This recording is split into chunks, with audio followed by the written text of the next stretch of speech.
Amado Padre, te damos las gracias, Señor, por el privilegio de estar en tu casa.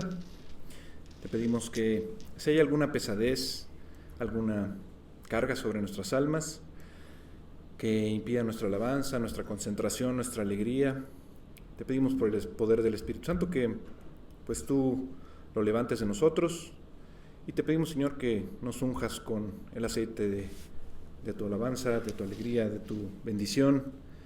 Te pedimos, Señor, que este cántico que cantamos con nuestras bocas, pues nos conceda comprender que tú eres el Dios vivo que habita entre nosotros, y en cada uno se ha tomado la decisión de creerte.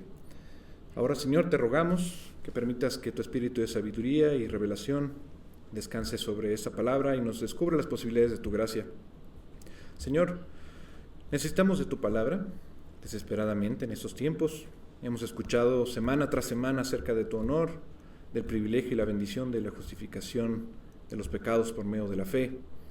Por lo tanto, te pedimos que nos reveles por medio de tu palabra la santificación que pides para nosotros, para tu iglesia, que nos lleves ahí y nos permitas vivir contigo en ella.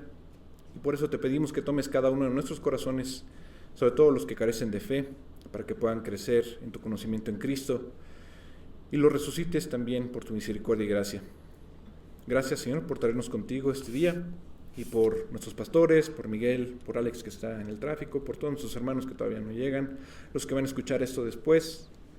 Y te pedimos, Señor, que pues tú nos bendigas. Todo te lo pedimos en el nombre de tu Hijo Jesús, tu Hijo. Amén. Amén. Bueno, vamos a seguir con nuestro estudio de 1 Samuel en el capítulo 9. Nos quedamos por ahí del 16. Entonces vamos a irnos al 17. Pero vamos a recordar un poquito lo que veíamos, que justamente era como el pueblo de Israel había pedido un rey. Y básicamente quería el pueblo algo correcto en un momento equivocado, pero también con un motivo equivocado. Esto va a provocar que lo paguen en el futuro cercano. Y si quieren vamos a continuar en el 17, el versículo 17 de 1 Samuel 9, que dice: Y luego que Samuel vio a Saúl, Jehová le dijo: He aquí, este es el varón del cual te hablé, este gobernará a mi pueblo. La vez anterior les había comentado que leyendo otras versiones, sobre todo una versión inglesa que es la versión estándar, dice textualmente: Cuando Samuel vio a Saúl, el Señor le dijo: Aquí está el hombre del que te hablé, él es quien refrenará a mi pueblo, ¿no? No es el que gobernará, sino el que refrenará. Refrenar, pues sí, básicamente es esto, es restringir y es, pues sí, retener, ¿no? No dejar que no hacer que reine Saúl, ¿no? Él va a hacer que restrinja al pueblo de Dios, ¿no? Y yo pongo aquí el signo de interrogación sobre cómo sabemos que esta es la voluntad perfecta de Dios. Y quiero que vayamos al libro del profeta Oseas, en el capítulo 13, en el versículo 10. Quiero que veas esto para que podamos ir resolviendo este caso, ¿no? Aquí en este versículo se nos dice mucho, pero mucho más tarde, como este profeta, después de muchos reyes que vinieron en Israel, Dios se siente decepcionado de su pueblo, de su nación. Y el 10 dice, ¿dónde lo dejé?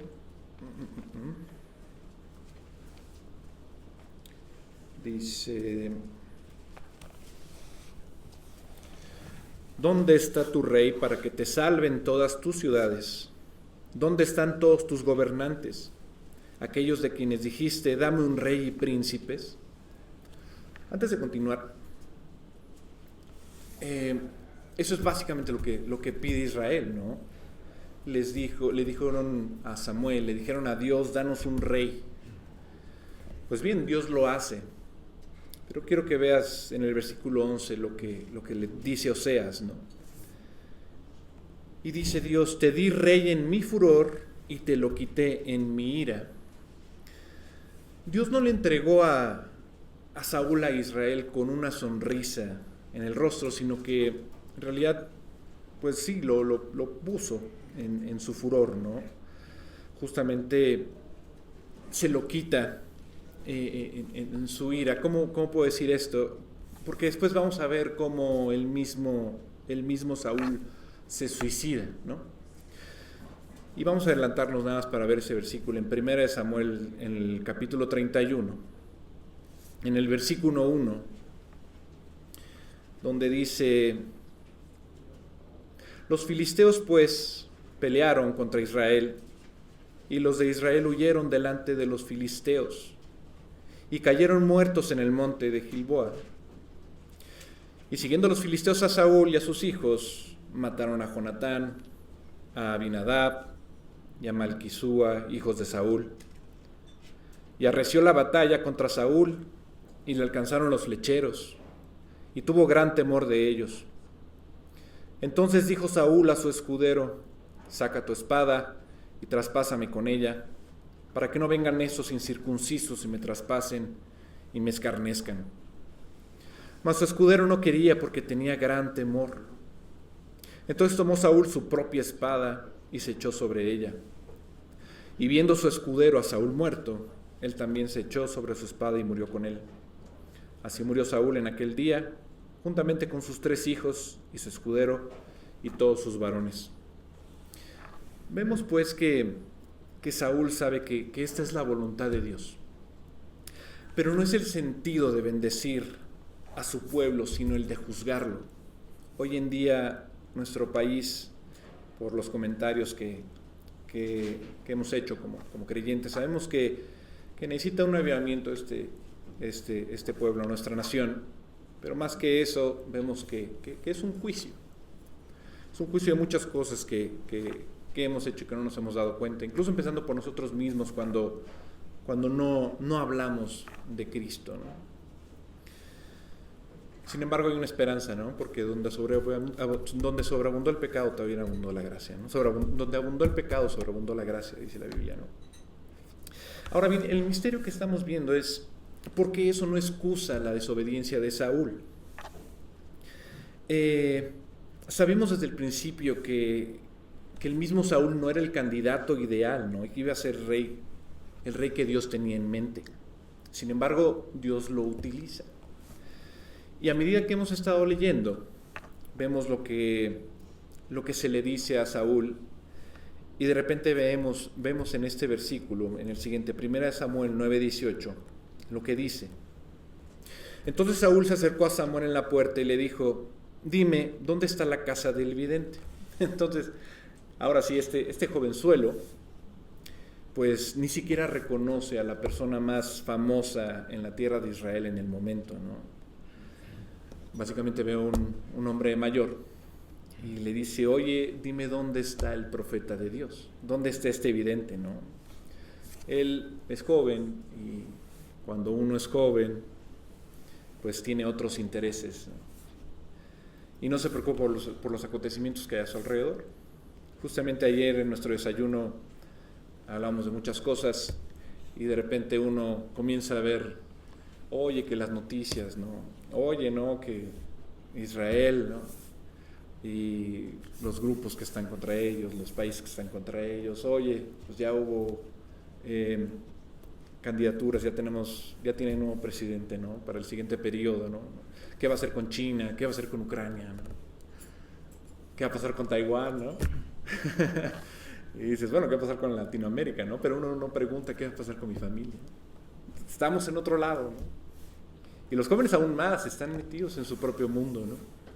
No ven más allá de sus propios intereses. Así estaba el mismo Saúl, ¿no?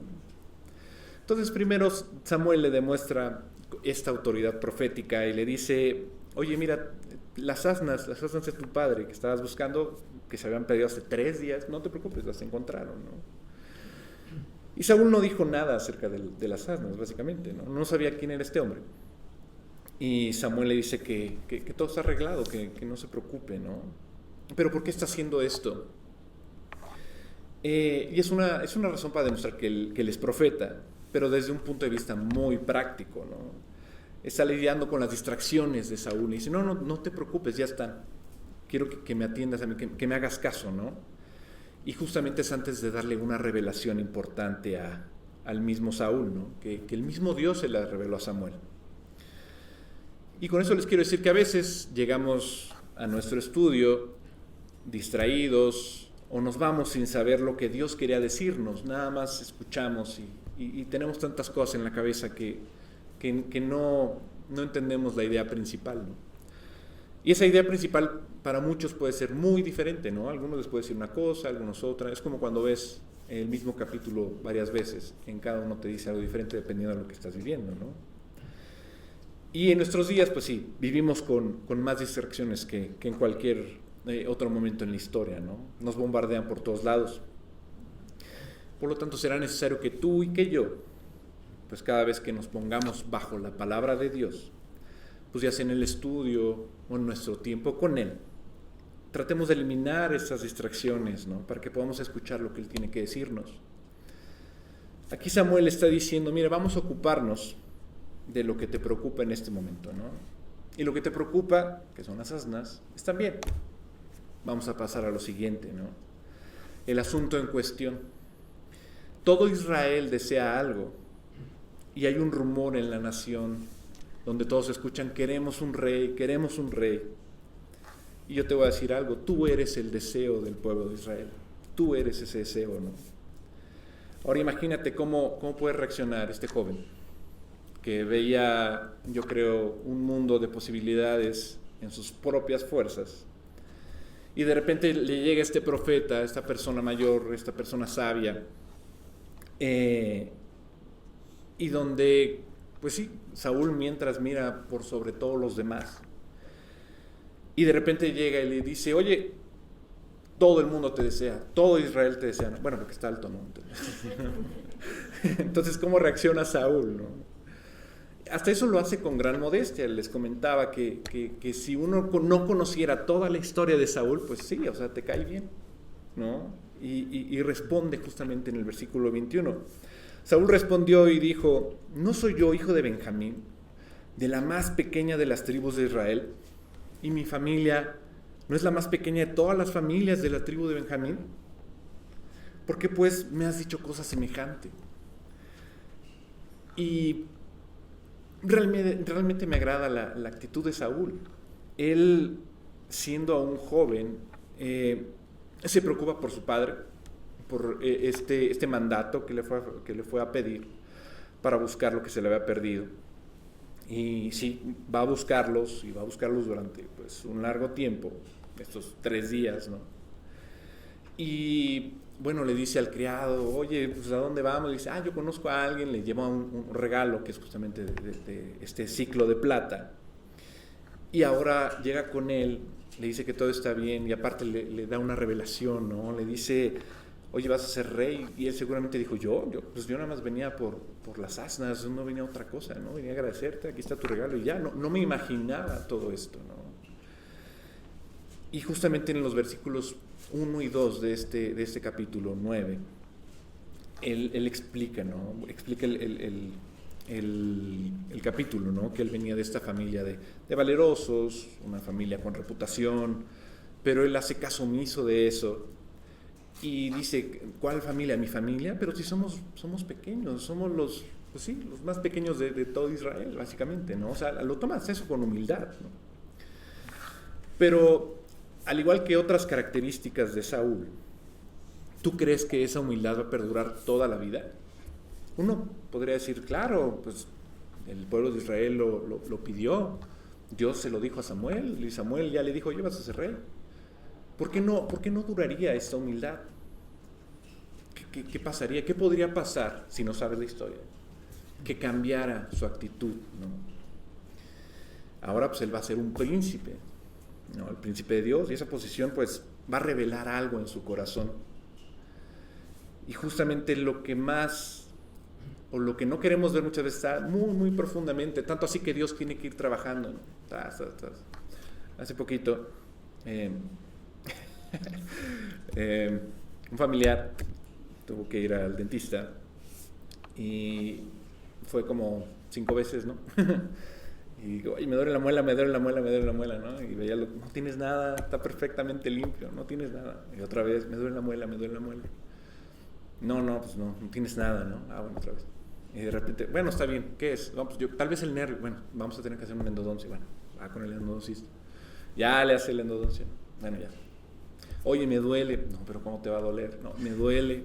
Bueno, otra vez, pero no tienes nada y demás. Bueno, ya los 2 doctores fueron, ¿no? Y le dijeron, oye, mira, en tus dientes, así entre los 2, hay un canal que pasa el nervio, debe ser como de 0.1 milímetros, tú tienes como 1 milímetro, o sea, como 10 veces más grande, ¿no? Y pasa y demás. Tienes ahí una semillita chiquita que se incrustó y se infectó y por eso te duele, ya te la curamos. Bueno, ahora tienes que limpiar todo el tiempo. Si no se limpia constantemente vas a tener que ir a la periodoncista. Ese ya es poner hueso y demás, ¿no? Pero mi ejemplo es justamente para decir todo lo que Dios tiene que ir trabajando poco a poco, así, tras, para ver realmente lo que hay en tu interior. Muchas veces puede ser con golpes, así tras, y muchas veces puede ser pues bastante sutil. Aquí vamos a ver cómo pone a Saúl en bandeja de plata, ¿no? Lo va a hacer príncipe, ¿no? No, qué maravilla, ¿no? Cayó sobre blandito, ¿no? Pero lo que les trato de decir ahora es que la hermosura que refleja Saúl físicamente, esta hermosura adquirida, porque pues no se la ganó él, va a ser la fealdad que va a tener su orgullo y la que va a ser avivada todavía más con la autoridad con la que va a ser ungido, con la autoridad de que va a ser rey de Israel. Y eso es lo que sucede muy a menudo. El orgullo muchas veces, si no se lo entregas a Dios, y si no tienes a Dios, no hay a quien entregárselo, va a envenenar tu vida. Envenena a las personas. Y esto arruina a las personas. Lo que nos mantendrá a ti, a ustedes y a mí a salvo, pues sí, va a ser que Dios nos use. Y que nos use en cualquier posición, pero siempre y cuando nosotros le entreguemos lo malo que tenemos a Dios, ¿no? Y es recordar siempre el reinado y la autoridad, no la de Saúl, no la de cualquier rey, sino la de Dios. Él es el quien reina en realidad, ¿no? Recuerden, Jesucristo, Él es el Rey, Él es el Señor, Él es el que da, Él es el que quita también. Daniel 2:20 lo explica muy bien. Daniel 2:20 dice, y Daniel habló y dijo, sea bendito el nombre de Dios de siglos en siglos, porque suyos son el poder y la sabiduría. Él muda los tiempos y las edades, quita reyes y pone reyes, da la sabiduría a los sabios y la ciencia a los entendidos. Él revela lo profundo y lo escondido, conoce lo que está en tinieblas y con él mora la luz. Y esto lo vemos cuando leemos libros, cuando escuchamos historias trágicas, cuando vemos las noticias, pero más importante aún cuando lo vemos en la palabra, ¿no? Dios no necesita a nadie y Él puede degradarte tanto como puede ascenderte. Eso debería infundir un temor en nosotros, ¿no? El problema de Saúl no era solo que no se daba cuenta de que Dios era verdaderamente el rey, no él. El problema de Saúl, como tú y yo vamos a descubrir, es que su identidad, esto de soy humilde, mi familia, mi tribu es la más pequeña, sí, soy grande y hermoso, ¿no? Pero soy pequeño, ¿no? Con la familia. Él ponía todo en su posición y en su capacidad física, ¿no? No en quien era él en Dios. Y muchas veces podemos ocupar todo lo que tenemos, pero en realidad no estamos aferrándonos a Dios, ¿no? Tenemos todos los recursos a mano, ¿no? Y te diré cómo. Cuando David recibe más elogios y más promoción que el mismo Saúl, Saúl es consumido por este espíritu de celos. Y esto solamente sucede cuando no tienes tu identidad asegurada en el placer de estar en Cristo. Y es estar en Cristo solo por quien tú eres, no por lo que haces por Él. Es decir, no trabajas y dices, es que como soy cristiano lo hago porque soy cristiano. No, esto lo hago por amor a Cristo, ¿no? Te garantizo que si tú tienes esta identidad, tu identidad en Cristo, no solo no vas a arruinar tu propia vida, pero si no la tienes, claro que sí la vas a arruinar. Y vas a arruinar la tuya y la de los demás, los que se interpongan con tus intereses, ¿no? Es feo decirlo, pero podría decir que es demoníaco, porque incluso la misma palabra lo dice. Y Santiago nos dice que estos celos en realidad son inspirados por el demonio, son inspirados por Satanás. Y es tan contrario a la naturaleza de Cristo y de que Dios dice justamente que esta actitud es como los mismos demonios. Vamos a Santiago 3. El título justamente dice la sabiduría de lo alto, ¿no? En el capítulo 13 dice, capítulo 3, versículo 13 dice: ¿Quién es sabio y entendido entre vosotros? Muestre por la buena conducta sus obras en sabia mansedumbre. Pero si tenéis celos amargos y contención en vuestro corazón, no os jactéis ni mintáis contra la verdad. Porque esta sabiduría no es de la que desciende de lo alto, sino terrenal, animal, diabólica. Porque donde hay celos y contención, ahí hay perturbación y toda obra perversa. Pero la sabiduría que es de lo alto es primeramente pura, después pacífica, amable, benigna, llena de misericordia y de buenos frutos, sin incertidumbre ni hipocresía, y el fruto de justicia se siembra en paz para aquellos que hacen la paz. La manera de liberarse de esto, de estos sentimientos de contención, es ser tal cual como David, ¿no? Como ejemplo, ¿no? Tan atrapado por el amor de Dios, tan atrapado por el placer de encontrar a Dios en todo, ¿no? Que no le preocupaba que los reinos le fueran quitados, ¿no? No se preocupa más que por la presencia del Espíritu de Dios, ¿no? Pero hay que llegar ahí, incluso más, ¿no? Ser como Cristo, ¿no? Y es no preocuparnos por si la gente te conoce tal cual eres, ¿no? Sino que te preocupe más por tocar las almas, porque ellos con los que tú compartes se encuentren cara a cara con Cristo. Y aun cuando se encuentren con Cristo, tu trabajo no es convertirlos, ¿no? Ese no es nuestro trabajo, ¿no?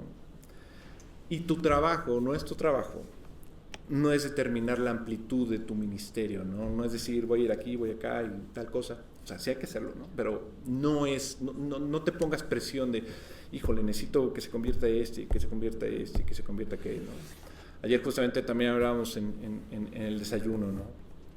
Como muchas veces era por número, ¿no? Oye, ¿cuántas personas le compartiste? No, pues a esta y a la otra y tal, y repartí y todo. ¿Y dónde están? No, pues tampoco están aquí, ¿no? O tampoco permanecen, ¿no? Más bien preocupémonos por nuestra salvación en Dios, ¿no? En Cristo, ¿no? Asegurar que nuestro carácter y nuestro conocimiento sea por medio de la palabra de Dios, porque ese carácter nos va a ayudar a esta longevidad, a permanecer en su voluntad. Las personas gastamos demasiada energía, concentración y oraciones en pensar dónde queremos estar para Dios, ¿no? Pero creo que es más importante saber quiénes somos en Dios. Entonces, cuando Dios nos lleva a algún lugar, ni siquiera deberíamos tener esta capacidad de manejar todas las cosas, ¿no? Soltarle el control a Dios, ¿no? Porque las cosas se derrumban. Y justamente cuando se derrumban como cuando pones las fichas pueden ser de dominó, cuando las tiras y se tiran otras cosas, ¿no? Cuando uno peca contra sí mismo, hay daños colaterales, ¿no? Nuestros familiares, ¿no? Por ejemplo, cuando los hijos cometen algo Algún pecado no nada más sufren ellos las consecuencias, también los padres. Y te quiero dar otra prueba de este hombre, cómo empezó en humildad, pero terminó trágicamente en el orgullo, hablando de Saúl. Y vamos a 1 Samuel 15, un poquito más adelante. Y es después de que Saúl obtiene esta supuesta victoria de los amalecitas que les comentaba. Quiero que veas lo que sucede aquí y cuando llaman a Samuel para que venga y reprenda a Saúl, ¿no? El versículo 10 dice, de 1 Samuel 15, y vino palabra de Jehová a Samuel diciendo, me pesa haber puesto por rey a Saúl, porque se ha vuelto en pos de mí y no ha cumplido mis palabras. Y se apesadumbró Samuel y clamó a Jehová toda aquella noche. Madrugó luego Samuel para ir a encontrar a Saúl por la mañana, y fue dado aviso a Samuel diciendo, Saúl ha venido a Carmel, y aquí se levantó un monumento, y dio la vuelta y pasó delante y descendió a Gilgal.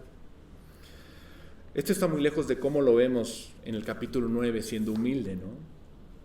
Pero ¿cómo empezó esto? Pues Israel quería un rey, y Samuel le dice a Saúl, tú vas a ser el rey, ¿no? El mismo Saúl dice, yo voy a ser el rey, no lo puedo creer, ¿no? Pero cuando él se lo dice, cuando Samuel le dice a Saúl, oye, tú vas a ser rey, él muestra que es genuino, no se creía que él fuera a ser el rey. Su respuesta en realidad no suena falsa, no suena, claro, ya sabía que yo iba a ser rey, no, por supuesto que no. Yo siento que sí era totalmente transparente en ese aspecto, ¿no? Está respondiendo de la misma manera que lo hizo Gedeón en Jueces. ¿Se acuerdan que lo vimos, no? Cuando el mismo Gedeón le dice a Dios, oye, ¿quién soy yo? El más pequeño de mi clan, ¿no? El más pequeño de las tribus. Miren, vean Jueces 6:14. Dice, y mirándole Jehová le dijo, ve con esa tu fuerza y salvarás a Israel de la mano de los madianitas. ¿No te envío yo? Entonces le respondió, Señor mío, ¿con qué salvaré yo a Israel?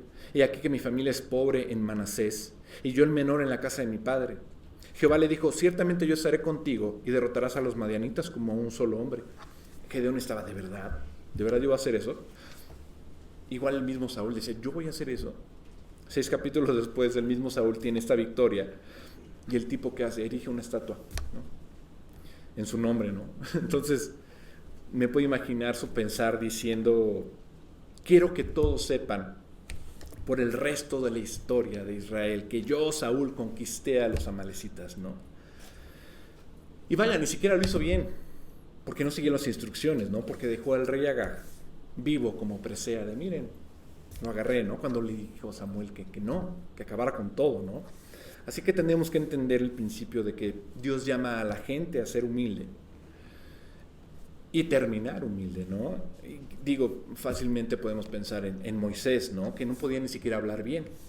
Éxodo 4:10 dice, entonces dijo Moisés a Jehová, ay Señor, nunca he sido hombre de fácil palabra, ni antes, ni desde que tú hablas a tu siervo, porque soy tardo en el habla y torpe de lengua. El mismo Pablo también en 1 Corintios 15:9 dice, porque yo soy el más pequeño de los apóstoles, que no soy digno de ser llamado apóstol porque perseguí la iglesia de Dios. Estos hombres, su característica común, pues sí, era la humildad, se ve la humildad así. Pero tenemos otra aplicación aquí, ¿no? Si Dios recluta a la gente que tiene esta actitud humilde, la idea es que tú ames a Dios para que mantengas esa actitud humilde, ¿no? No queremos empezar siendo humildes para terminar orgullosos, ¿no? Debemos permanecer ahí, en la humildad. Y Dios lo advierte, y Dios usa a los demás incluso para advertirte, ¿no? Incluso si tienes como Saúl todas estas habilidades, dones asombrosos, si no eres humilde no va a terminar bien. Saben que Dios resiste a los orgullosos, incluso si los orgullosos son los que están proclamando su nombre, ¿no? Habíamos visto anteriormente Proverbios del capítulo 1 hasta el 8, ¿no? El 3:34 decía, ciertamente Él escarnecerá a los escarnecedores y a los humildes dará su gracia. Santiago 4:6 dice, pero Él da mayor gracia. Por esto dice, Dios resiste a los soberbios y da gracia a los humildes, ¿no? Hay que pedirle a Dios que nos guarde. Entonces, ¿qué sucede? Él llama a Saúl para que se una a él en este banquete, ¿no? A Samuel. Samuel le dice, vente a este banquete, ¿no? Y lo coloca en un lugar destacado en esta mesa, ¿no? En capítulo 9, ¿no? Tiene la cena lista para él, para demostrar que sabía que Saúl vendría, ¿no? Y justamente en el 22 dice, entonces Samuel tomó a Saúl, así en el capítulo 9, de 1 Samuel. Entonces Samuel tomó a Saúl y a su criado, los introdujo a la sala y les dio lugar a la cabecera de los convidados, que eran unos 30 hombres. Y dijo Samuel al cocinero, trae acá la porción que te di, la cual te dije que guardases aparte. Entonces alzó al cocinero una espaldilla con el que estaba sobre ella y la puso delante de Saúl. Y Samuel dijo, aquí lo que estaba reservado, ponlo delante de ti y come, porque para esta ocasión se te guardó. Cuando dije, yo he convidado al pueblo. Y Saúl comió aquel día con Samuel. Y cuando hubieron descendido del lugar alto a la ciudad, él habló con Saúl en el terrado. Esta parte de la espaldilla lo habíamos visto justamente alguna vez en Levítico, ¿no? Donde es justamente una instrucción de Dios que los mismos sacerdotes comieran esta parte de la espaldilla. La espaldilla es por ejemplo, si fuera un buey, un carnero, bueno, sí, el buey, así. Como que es esta parte, pero todo esto, no. Como la parte de la grosura, de la carne, ¿no? Esta es la parte de la espaldilla, ¿no? Le dicen. Entonces, el mismo Levítico, es el 7:32, dice, y daréis al sacerdote para ser elevada en ofrenda la espaldilla derecha en vuestros sacrificios de paz. O sea, sí le estaba dando una parte importante, demostrándole a Saúl que era importante para Dios, ¿no? Incluso los mismos, en el voto de los nazareos también ponen esta parte de la espaldilla, ¿no? Pero, o sea, él es joven, no entiende nada, ¿no? Básicamente dice, oye, pues sí, la espaldilla, no sé, no conozco, ¿no? Algunas traducciones dicen que Samuel conversó con Saúl en el tejado, ¿no? Pero aquí, al final del día, Samuel lleva a Saúl a algún lugar, así, supongamos que sí, es el tejado, y lo acuesta para que se duerma y conversen, ¿no? Y esto es lo que pienso al leer el versículo, al finalizar, ¿no? ¿Qué pasaba por la mente de este joven, ¿no? Mientras yacía en esta camilla en la noche, después de todo lo que había pasado, ¿no?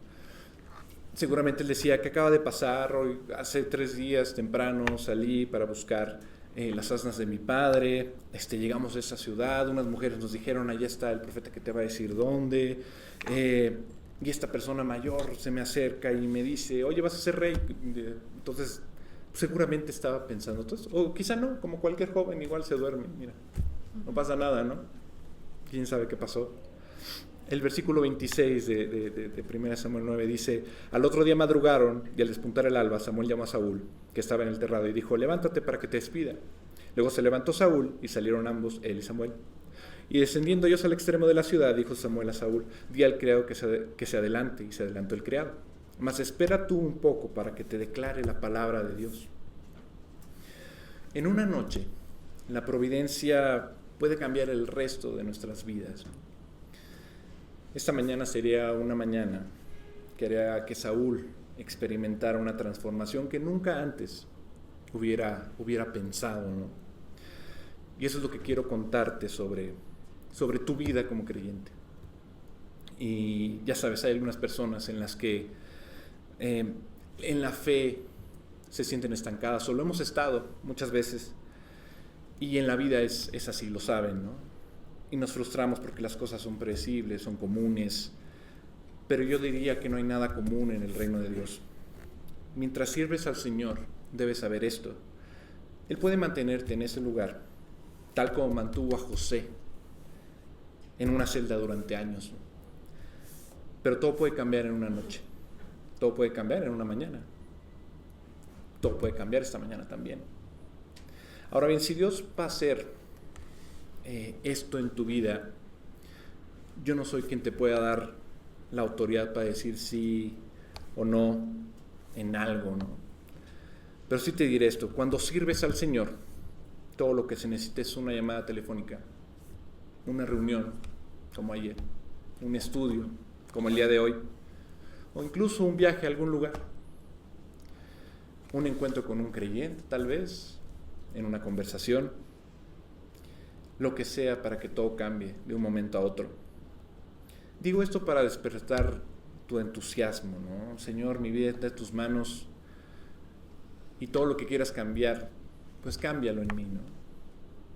Entonces, ¿qué voy a hacer hoy después de aquí? Pues simplemente dile a Dios que vas a servir en este lugar y confiar a Dios en este lugar y pedirle que nos guíe. Y estoy seguro que escuchando esos estudios, pero más que nada escuchando a Dios y tener la asistencia del Espíritu Santo, pues Él pidiéndole esta obediencia, pues nos la va a dar, ¿no? Así que simplemente amémoslo hoy. Y hay que adorarlo hoy, ¿no? Adorarlo, servirlo, hablar de Él, leer su palabra, estudiar quién es y dejar que Él transforme nuestra vida. Y Él es fiel. Dice Proverbios 16:3, se encomienda a Jehová tus obras y tus pensamientos serán afirmados. ¿Qué le va a decir Samuel a Saúl? Bueno, pues la siguiente semana lo veremos. ¿Qué tal? Muy buenos días. ¿Cómo están? ¿Pudieran prender un poquito más la luz, por favor? Gracias, Pati. Gracias. A veces la ciudad está un poquito más difícil, los días que no debería de estar difícil. Yo creo que me hubiera ido mejor en el maratón. Pero bueno, así son las cosas, ¿no? Pero bien, pues son cosas cotidianas con las que luego tenemos que enfrentar. De antemano una disculpa por haber llegado tarde, todos ustedes, y por no haber estado en los primeros himnos. Bien, pues vamos a comenzar. Vamos a continuar con con nuestro estudio de Malaquías. Y bueno, si quieren terminamos de... Sí, es que está frío. Es que está un poquito frío para que puedan estar todos a gusto, ¿no? Es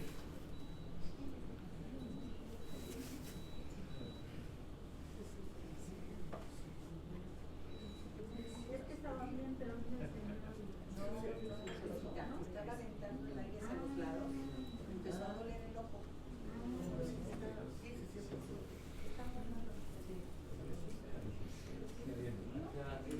Y no queremos tener agripados sin necesidad.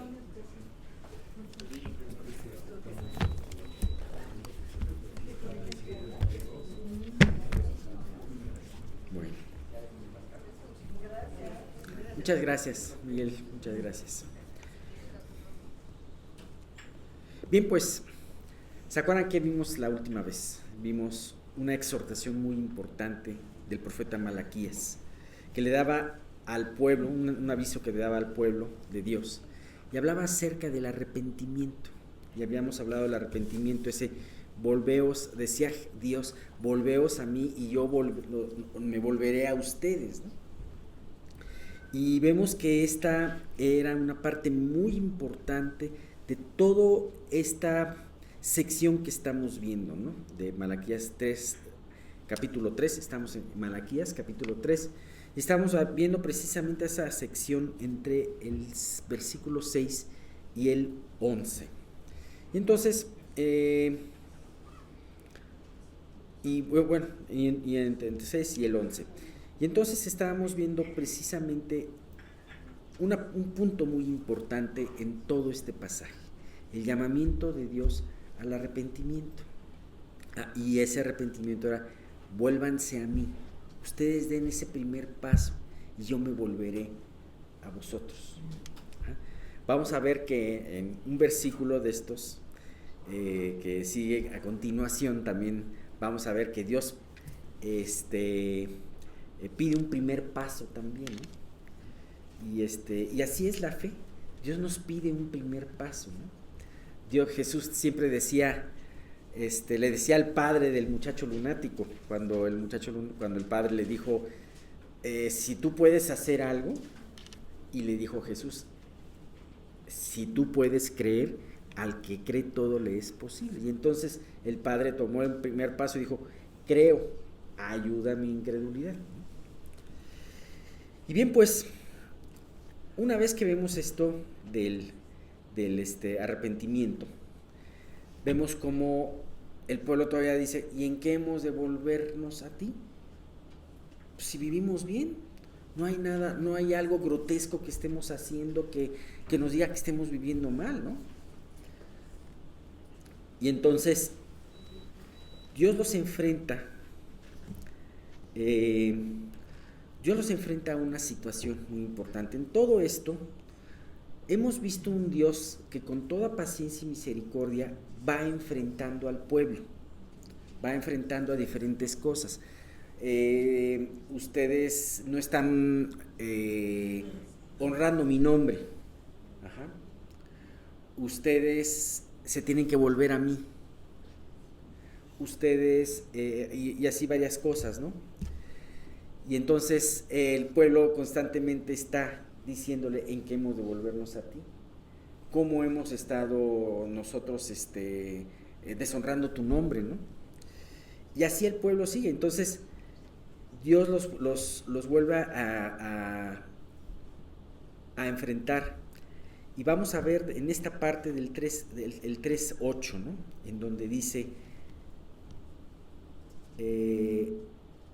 ¿robará el hombre a Dios? Pues vosotros me habéis robado y dijisteis, ¿en qué hemos robado? En vuestros diezmos y ofrendas. Aquí,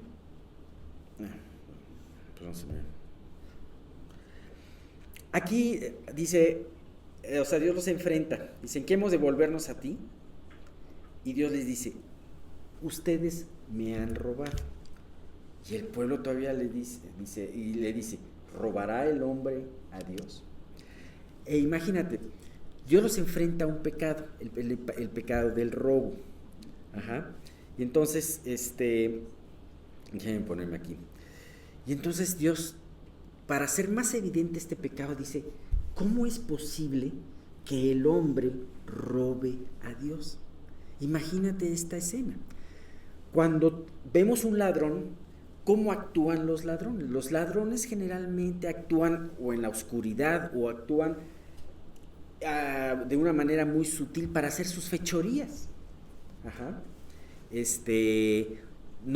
Bueno, verdaderamente lo que prefiere el ladrón antes que nada es que no sea descubierto hasta que él ya esté muy lejos, ¿no? Y el que busca, el criminal perfecto, lo que busca es, o lo que es precisamente el crimen perfecto, de no dejar ninguna evidencia, es más, ni siquiera que parezca que haya sido un crimen, ¿no? Pero aquí es lo terrible. Imagínate, aquí es robarle a Dios. Dios les está diciendo, me han robado y lo han estado haciendo delante de mis propios ojos. Y es que finalmente este acto de robar delante de Dios, pues es algo que no podemos cubrirnos, porque Dios nos ve aún en la oscuridad de nuestra noche y aún en lo que podemos estar aparentando, ¿no? Robará el hombre a Dios. Aquí especialmente se habla de los bienes, pero también hay un tipo de robo que es muy común que hagamos, y es el robo de la gloria. Nos encanta robarnos la gloria de Dios y no nos damos cuenta.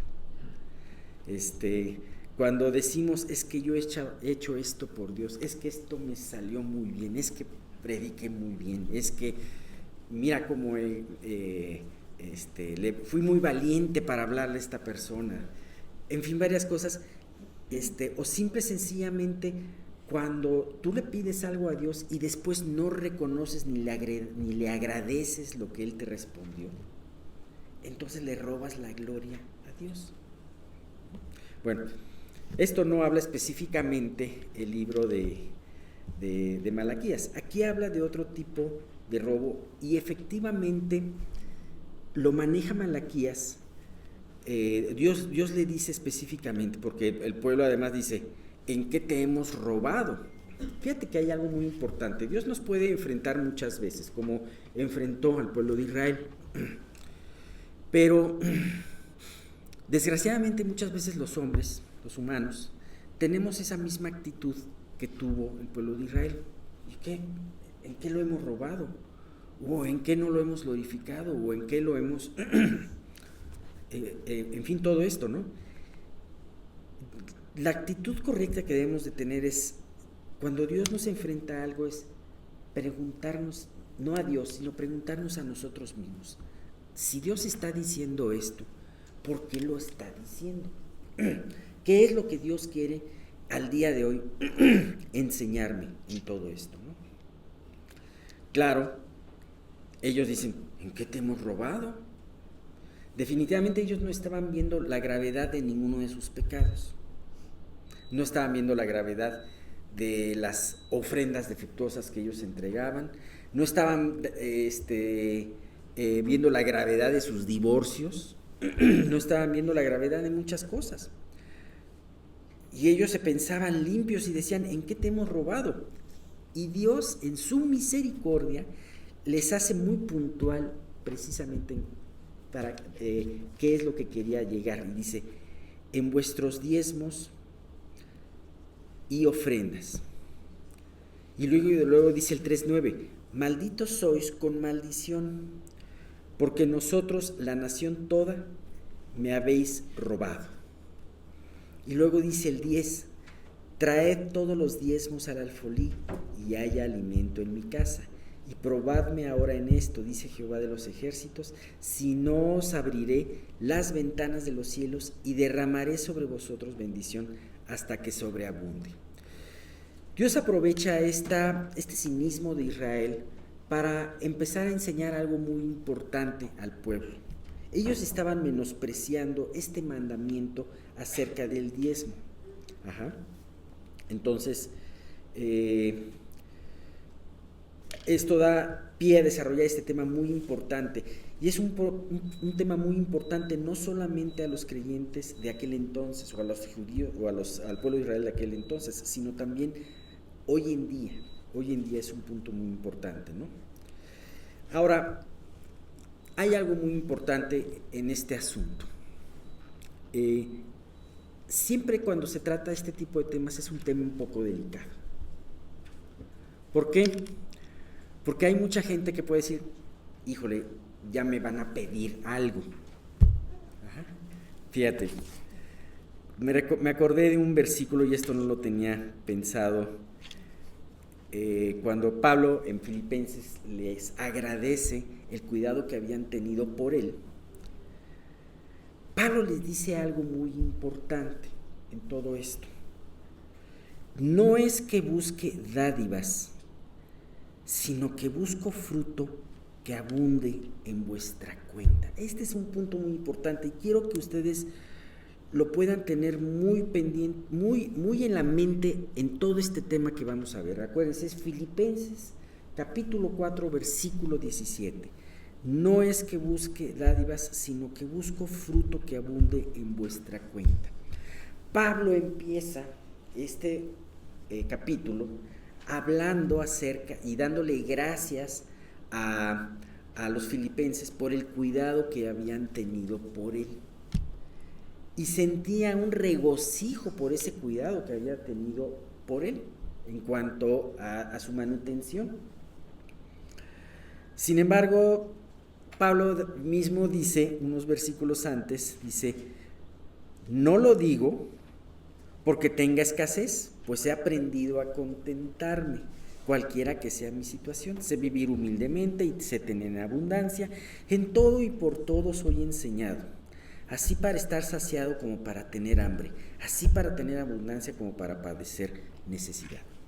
El mismo Pablo decía, no estoy diciéndolos como en alguna ocasión una persona dijo, oigan, los zapatos que tengo, como que ya es hora, ¿no?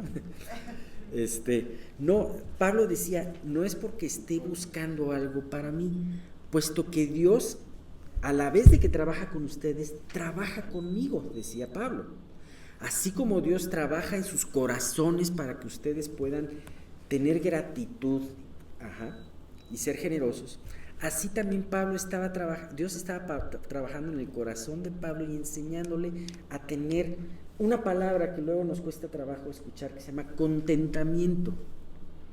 ¿Y cómo lo define el contentamiento? El contentamiento lo define, he aprendido a vivir cualquiera que sea mi situación. Doy gracias a Dios cuando me sobra y doy gracias a Dios cuando me falta. Y precisamente el punto al que lleva esta enseñanza de Pablo en Filipenses es, no es que busque dádivas, sino que busco fruto que abunde en vuestra cuenta. Entonces esto es lo principal. Aquí Dios toca un tema muy importante. Y no es un tema tanto de una colecta. O sea, Dios no necesita el dinero. Dios no necesitaba el dinero de los israelitas para mantener el templo, mantener a los cantores, mantener a los levitas. O sea, Él mismo puede sacar oro de las piedras. Pero aquí, ¿cuál era el punto más importante? Lo que Dios quería atacar a través de todo esto.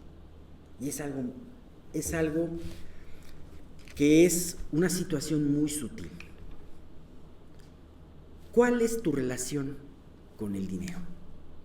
¿Cuál es nuestra relación con el dinero? ¿Qué significa el dinero para nosotros? ¿Lo estamos viendo como Pablo o no lo estamos viendo como Pablo? ¿Lo estamos viendo como una situación que es necesaria y que Dios nos trae porque es necesario para cumplir nuestro ministerio, para cumplir el ministerio de los demás, etcétera, etcétera? ¿O lo estamos viendo como un fin en sí, como nuestro tesoro?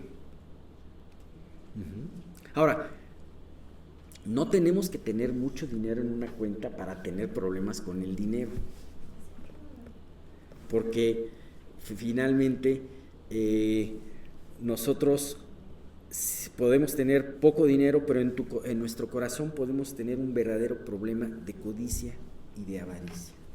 Así que si tú dices, no, pues sabes que yo tengo 100 pesos en mi cuenta, no hay problema. O sea, esta enseñanza no es para mí, ¿no? Sí es para ti también, porque lo importante es cómo está tu corazón con respecto a lo material, ¿no? Bien, Dios le muestra y le contesta a ellos que estaban robándole al no entregar todos los diezmos y ofrendas. Así como Dios los enfrentó anteriormente a la calidad de sus ofrendas, a la calidad de sus sacrificios, Dios los está enfrentando en ese momento a la cantidad de sus sacrificios. Ajá. Ahora, podemos con todo esto, lo que dice el pasaje, pensar que efectivamente ellos, o la mayoría de ellos, seguían entregando sus diezmos y sus ofrendas. Sin embargo, como plantea el asunto, no lo entregaban completo. Delante de los demás, aparentemente cumplían con eso, como cumplían también con las ley de los sacrificios, sacrificando un animal defectuoso, y aparentemente cumplían, pero ellos no estaban cumpliendo delante de Dios. Igualmente ellos aquí aparentaban cumplir este mandamiento. Sin embargo, delante del juez de toda la tierra existía un faltante. Ellos sustraían lo que no era de ellos. Ahora, ¿qué es esto del diezmo? ¿Dónde surgió? ¿Qué pasó? ¿Qué es lo que dice la palabra acerca de esto? Para estudiar un poquito más a detalle, vámonos a esta parte que nos habla en el Antiguo Testamento. Vemos que esto nos lo dice en Deuteronomio 14 del 22 al 27.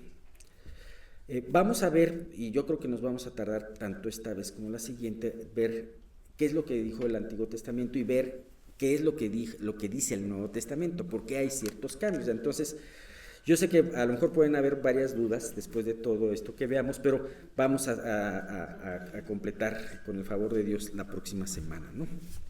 Entonces, ¿qué dice? Vámonos a Deuteronomio 14 del 22 al 27.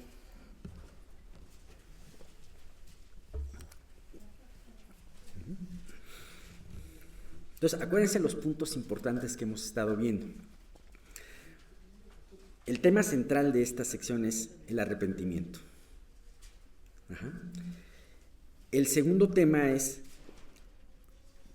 Dios al pedir esto, o Pablo en el sentido de pedir esto, no es que buscara dádivas, sino que buscaba fruto que abunde en su cuenta.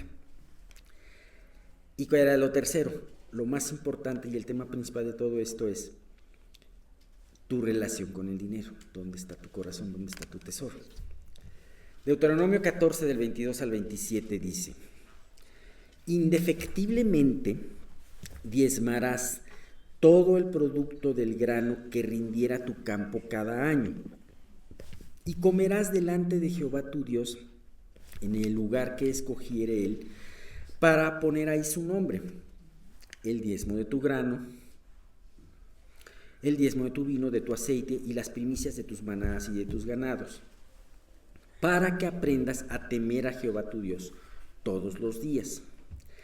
Y si el camino fuere tan largo que no puedas llevarlo por estar lejos de ti el lugar que Jehová tu Dios hubiera escogido para poner en él su nombre, cuando Jehová tu Dios te bendijere, entonces lo venderás y guardarás el dinero en tu mano y vendrás al lugar que Jehová tu Dios escogiere. Y darás el dinero por todo lo que deseas, por vacas, por ovejas, por vino, por sidra o por cualquier cosa que tú deseares, y comerás ahí delante de Jehová tu Dios, y te alegrarás tú y tu familia, y no desampararás al levita que habitare en tus poblaciones, porque no tiene parte ni heredad contigo. Aquí hay varios puntos que me impresionan mucho. Nos habla de un diezmo, que es un 10% de lo que Dios les prosperaba a ellos, y lo dice aquí. Y nos habla también de que este diezmo tenía que ser llevado al lugar donde estuviese el tabernáculo de Dios. A ellos se les permitía disfrutar de ese diezmo, comiendo parte de él y gozándose delante de su Dios. A mí me impresiona esto. Este es un detalle muy importante, porque si hay algo que Dios quiere que hagas para Él, también quiere que lo hagas con gusto, que te alegres con Él. Este es un punto muy importante que vamos a profundizar un poquito más cuando veamos en el Nuevo Testamento lo que dice Dios acerca de esto, ¿no? Y habla de que es muy importante para no desamparar al levita. Y además se tenía una especie de diezmo que era para no desamparar ni al huérfano ni a la viuda. También ahí en otra parte de Deuteronomio. Pero, sin embargo, hay un aspecto muy importante que quiero resaltar en todo este pasaje. Dios generalmente, cuando da una ley, también dice por qué la da. Y entonces yo puse aquí en negritas esta parte que dice: para que aprendas a temer a Jehová, tu Dios, todos los días. ¿Cuál era el propósito del diezmo? No era simplemente mantener un tabernáculo, un ministerio, gozarte con Dios, no. Lo más importante era que tú y yo aprendamos a temer a Dios todos los días. El diezmo era algo frecuente porque así mismo tu salario es algo frecuente. Es algo regular y algo frecuente. Y es algo que constantemente te recuerda de dónde viene tu salario, de dónde viene esto. Cuando el caso es que Dios no quiere que ningún aspecto de nuestra vida esté independiente de Él. Hay veces que podemos caer en el error de que pensamos y decimos: ok, esto es de Dios, pero esto no. No, Dios quiere todos los aspectos de nuestras vidas. No solamente quiere las 2 horas que podamos estar aquí en los domingos o nuestros tiempos al lado de Él, sino realmente toda nuestra vida. Y esto es algo muy importante. Así que, ¿cómo está esto de que aprendas a temer a Jehová a través del diezmo, a través de la ofrenda? Que aprendas a temer a Jehová todos los días. Bien, Dios quiere varias cosas, entre ellas que tú dependas de Él. Al ofrendar, tú estás reconociendo que dependes de Dios. Y sobre todo cuando ofrendas en los tiempos difíciles, dependes de Dios. Y además Dios te guarda de que tu corazón no sea desviado amando al ídolo de las riquezas o del esfuerzo propio. Ahora, hay que entender varias cosas. ¿Cómo ve Dios el dinero o cómo ve Dios el grano o el vino o el aceite con el que te prospera? Bien. Primero, para poder entender y tener una apropiada relación nuestra con el dinero, tenemos que entender, o con nuestros bienes, tenemos que entender que todo cuanto tenemos nos lo ha dado Dios. Ese es un principio muy importante y si estás anotando, quisiera que lo anotaras. Todo lo que Dios nos ha dado, todo lo que tenemos, Dios nos lo ha dado. Sí, yo sé que tú me podrás decir, tenemos que levantarnos para ir a trabajar y tenemos que resolver dentro del trabajo pues las diferentes cosas y tenemos que hacer muchas cosas y a veces trabajo duro y nuestro trabajo es duro y demandante y que, oye, espérate, que yo llego al trabajo, a la oficina a las 7 y me voy a las 11, ¿no?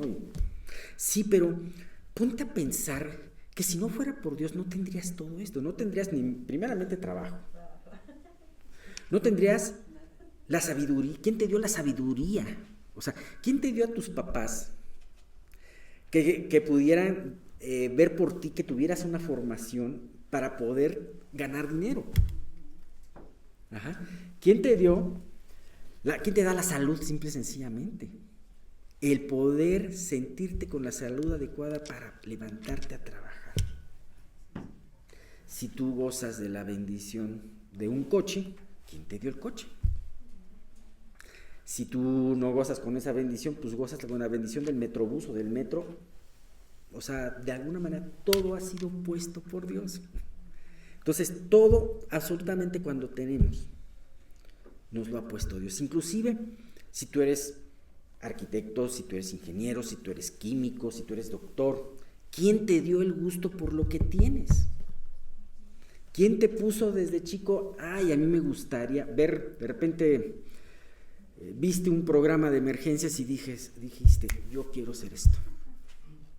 Entonces, toda esa situación Dios lo ha puesto en tu vida. Entonces, todo te lo ha dado Dios. Bueno, como dice el Salmo 24:2, de Jehová es la tierra y su plenitud. Fíjate qué hermoso, es la tierra y su plenitud, el mundo y los que en él habitan. Tú también eres de Dios. Teniendo en cuenta todo esto, yo ya me adelanté a través de este versículo. Si Dios te ha dado todo, entonces ¿a quién le pertenece todo lo que tienes? A Dios.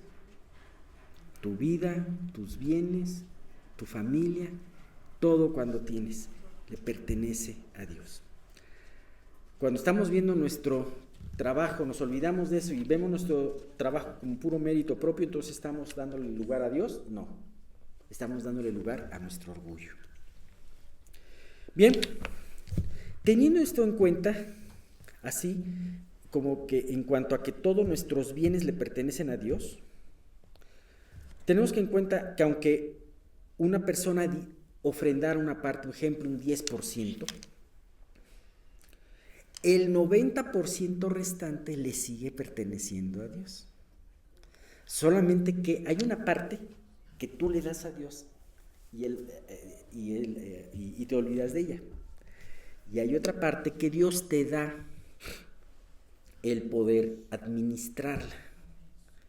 Ajá. Y tomar decisiones sobre esa parte en tu dinero o en tus bienes. Pero déjame decirte una cosa. Aunque Dios te da esa libertad en ese restante, si es 90, si es 95, si es 80%, de todas formas, no quiere decir que tú seas el dueño de esos bienes o de esas riquezas. El dueño sigue siendo Dios. Así que no te vuelve eso en dueño, sino te vuelve en administrador. Muchas veces hemos visto esta palabra que se llama, la famosa palabra ser mayordomos, la mayordomía. La mayordomía no es otra cosa más que administrar. El mayordomo de una casa, como de esos que te reciben con fraga y está atento de muchas cosas, está atento inclusive, los amos le dan el dinero y sus jefes les dan el dinero y ellos lo administran y ellos son responsables de todo esto, sin embargo no es de ellos, están trabajando para su patrón, de la misma manera nosotros. Entonces yo creo que una parte muy importante en nuestra relación del dinero es estos 3 puntos que hemos visto. 1, Dios nos ha dado todo. 2, todo lo que Dios nos ha dado le pertenece a Él. Y 3, porque le pertenece a Él, somos nosotros administradores de lo que Él nos da. Bien. Ahora, Aquí hemos visto acerca de esto, este diezmo o décima parte de la provisión de Dios servía única y exclusivamente como un punto de partida para la ofrenda. Era un punto de partida, no quería decir en aquel entonces que fuese limitativo. Claro, era una especie de impuesto, era obligatorio dar ese diezmo, ese 10%. Ajá. Quien quisiera ofrendar más lo podía hacer, sin embargo no se podía menos.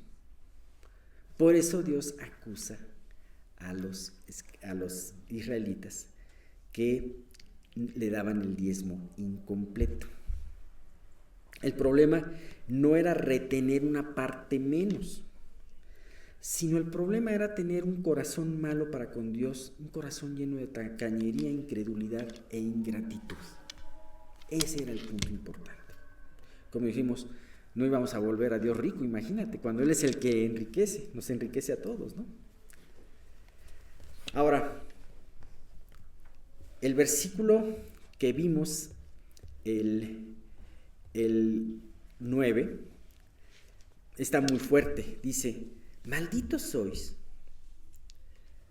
porque vosotros, dice, malditos sois con maldición, porque vosotros, la nación toda, me habéis robado.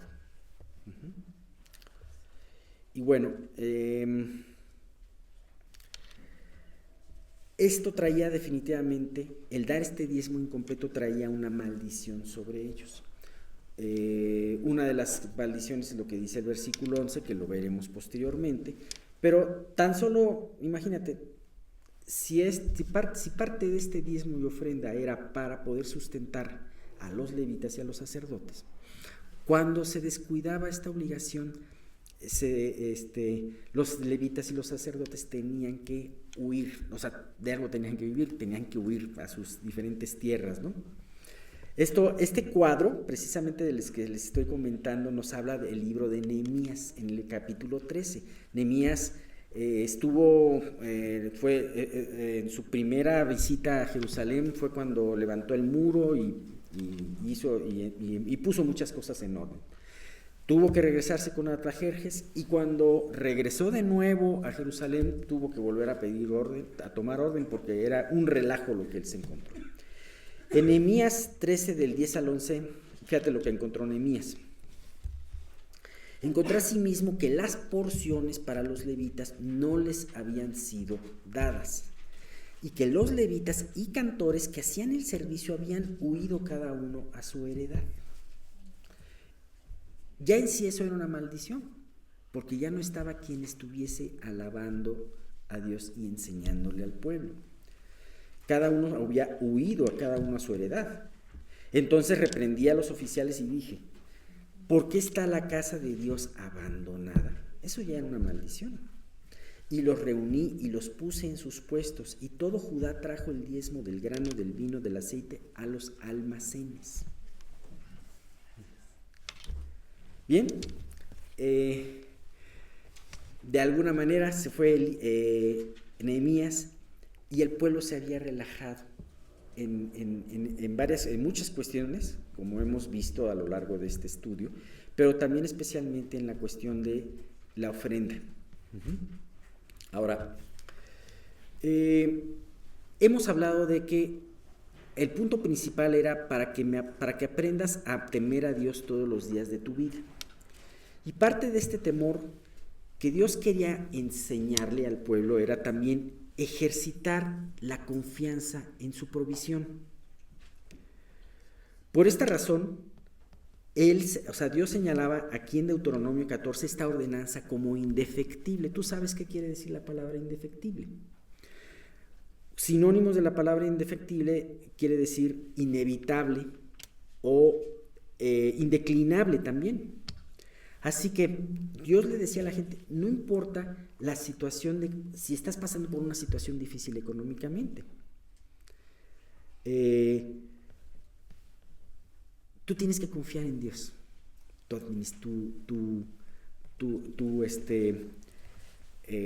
como tu proveedor. Estas crisis lo único que harían en el dador alegre serían ejercitar su fe y aumentar el valor propio de la ofrenda delante de Dios. Si no, acuérdate de lo que Jesús les comentó a sus discípulos cuando vio que muchos llevaban su ofrenda al cofre, y de repente una viuda dio solamente 2 blancas, unas monedas muy pequeñas, y dijo: esta viuda dio más que todos.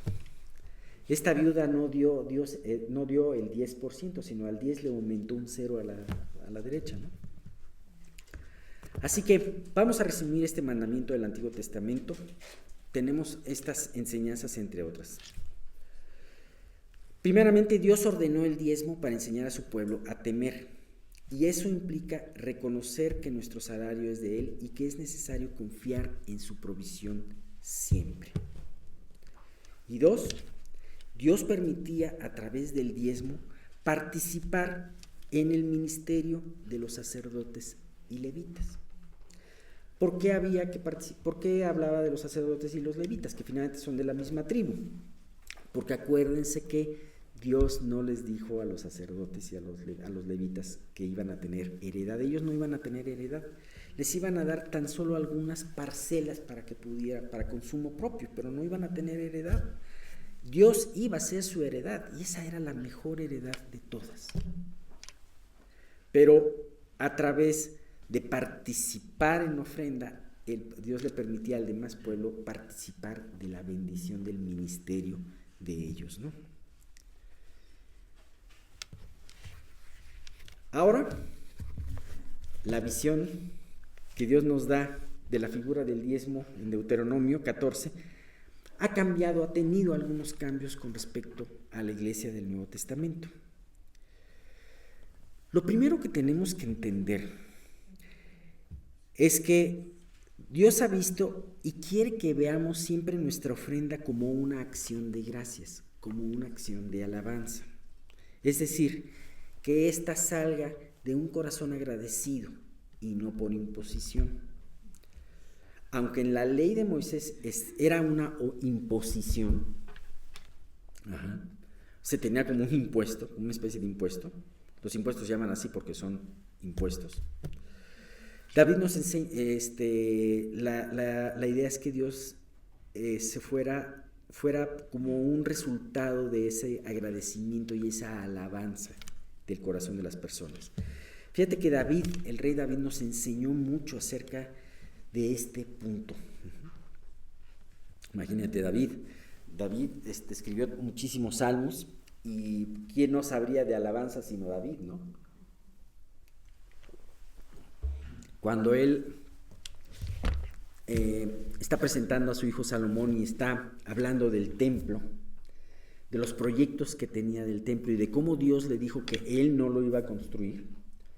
David no lo construyó el templo, pero en cierta manera también tuvo una colaboración muy importante, porque en David tuvo muchas cosas, las dio para el templo, y además él hizo los planos del templo.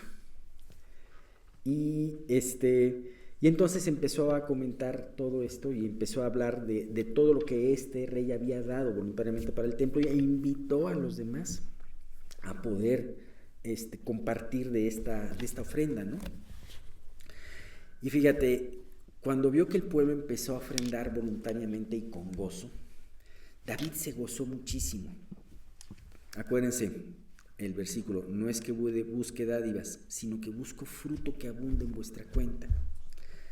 En 1 Crónicas 29:14 dice: porque ¿quién soy yo y quién es mi pueblo para que pudiésemos ofrecer voluntariamente cosas semejantes? Pues todo es tuyo. ¿Se acuerdan el principio que hemos visto? Pues todo es tuyo, y de lo recibido de tu mano te damos. 1 Corintios 26, 10 al 17. Sigue la oración David. Oh Jehová, Dios nuestro, toda esta abundancia que hemos preparado para edificar la casa a tu santo nombre, de tu mano es, y todo es tuyo. Yo sé, Dios mío, que tú escudriñas los corazones, y que la rectitud te agrada. Por eso yo con rectitud de mi corazón voluntariamente te he ofrecido todo esto, y ahora he visto con alegría que tu pueblo, reunido aquí ahora, ha dado para ti espontáneamente. Cuando lees estos pasajes dices, ¿qué visión tan clara tenía David del ofrecimiento de las ofrendas? Hasta parece una visión neotestamentaria. Si tú te das cuenta, hay muchos detalles que aparecen con lo que vamos a ver posteriormente que dijo Pablo acerca de esto, ¿no? Fíjate, me impresiona porque habla de lo que ya habíamos comentado. O sea, número 1 es, ¿quién soy yo y quién es mi pueblo para que pudiésemos ofrecer voluntariamente cosas semejantes? O sea, aún la disposición de ofrecer la pone Dios en el corazón. Y además, ¿vamos a enriquecer a Dios? No, David mismo, a pesar de haber ofrendado talentos de oro, decía, es que yo no te puedo enriquecer. ¿Por qué? Porque yo estoy dándote una pequeña parte de lo que tú me das. Pero además dice, o sea, reconoce que todo es suyo, que todo es de Dios, y que Él escudriña los corazones y la rectitud te agrada. Vamos a ver, y yo creo que vamos a verlo en la siguiente sesión, que el Nuevo Testamento nos habla más que un hecho de la ofrenda, nos habla más de los motivos para ofrendar. Pero aún así, aquí David nos habla que Dios escudriña los corazones, Él revisa, investiga, escanea los corazones, y la rectitud le agrada. Lo que Dios le agrada no es tanto lo que des, sino lo que está en tu corazón al dar. Es lo más importante. Y dice, y David le daba gracias a Dios porque Dios había producido en él la rectitud de mi corazón, voluntariamente te he ofrecido todo eso. Ajá. Y ahora he visto con alegría que tu pueblo reunido aquí ahora ha dado para ti espontáneamente. ¿Se acuerdan esto? No es que busque dádivas, sino que busco fruto que abunde en vuestra cuenta. Pues sí, vamos a ver el próximo estudio, qué es lo que nos dice y qué diferencias es, qué es lo que ha pasado, qué es lo que dice de todo esto en las cartas, especialmente lo que dice en 2 de Corintios. Y creo que vamos a quedarnos hasta aquí. Creo que hay muchas cosas en las que podemos ahorita meditar. Algo muy, muy importante, por ejemplo, aún en el Antiguo Testamento, es que aunque era algo impuesto, ahora sí que Dios siempre se ha gozado de la espontaneidad del corazón. Porque la ofrenda, más que ayudar a la causa, lo que verdaderamente hace es transformar un corazón. Lo que realmente hace es cuidar un corazón, es hacer, como decía Dios precisamente en Deuteronomio, aprendas a temer a Jehová tu Dios todos los días. Bien, pues vamos a quedarnos hasta aquí y continuamos Dios mediante la próxima semana, que es el último estudio. Ya te digo un teclado. Alex, ¿vamos a orar por Edwin? Vamos a orar, claro que sí. Ajá, ¿podemos orar por Edwin? Edwin, sí. Algo específico también, además de lo que has Sí, bueno, compartido. mejor, pero a ver si le tienen que poner una gastrostomía. Gastrostomía. Sí, se ha cerrado en los hospitales y parece que ya se abrió una lucecita, ¿no? ¿Una qué, perdón? Una lucecita de Okay. que a lo mejor en nutrición lo reciben. Ok, entonces primero para que pueda ser el recibido y que Dios guíe todo. Edwin se llama. Sí. Te pido también por algo que está ya en sus últimos días, por favor. Claro que sí, Carlos, con mucho gusto. Bueno, pues vamos a orar.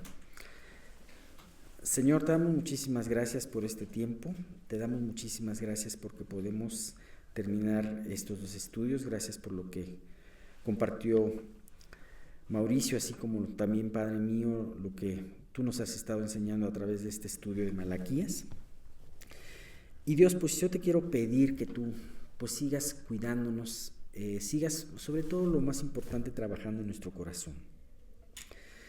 Dios, te queremos pedir que si hay un ídolo de cualquier cosa, Señor, en nuestra vida, en nuestro corazón, tú nos lo hagas confesar delante de ti. Si es avaricia, si es orgullo, si es incredulidad, ayúdanos a verlo claramente, a no cambiarle de nombre para justificarlo, sino a decirlo con el nombre que tú lo dirías y confesarlo, Señor, delante de ti. Padre, guárdanos de muchas cosas y especialmente de este amor al dinero, Padre. Ayúdanos a entender cuál es nuestra relación con Él, dónde está nuestro corazón. Y permite, Padre mío, que podamos meditar en estas enseñanzas el día de hoy. Te queremos pedir, Dios, por esta mañana, por dos asuntos muy importantes. Primeramente por Aldo. Dios, si tú tienes que ya esté en sus últimos tiempos, Padre, pues revélatele a Él. Sabemos, Padre, que quizás no sé si escuche, no sé si tenga a alguien cerca, pero todo lo que tú hayas permitido que Él escuchara en lo largo de su vida, si es que tú ya tienes estos momentos finales, tráeselo a la mente y Dios, revélatele a Él, Señor. Yo te quiero pedir por esto de una manera muy especial, así como también te queremos pedir por Edwin, este chico que ha tenido este problema en su aparato digestivo, Señor. Te queremos pedir, Padre, que tú sigas guiando la situación y que si así tú tienes esta oportunidad de nutrición, permitas que se dé, que se abra la puerta. Tú guía qué doctor ha de intervenirlo y tú guía la mano de este doctor, que con él y con esta familia sea muy patente, Señor, el cuidado, la gloria y que te puedan glorificar a ti. Y Dios, pues algo muy importante, no permita, Señor, en la semana que cada uno de nosotros te robemos la gloria, sino que siempre en todo podamos otorgártela, podamos darte la gloria a ti que te pertenece. Te queremos pedir todo esto y te damos gracias en el nombre de tu Hijo Jesús. Amén.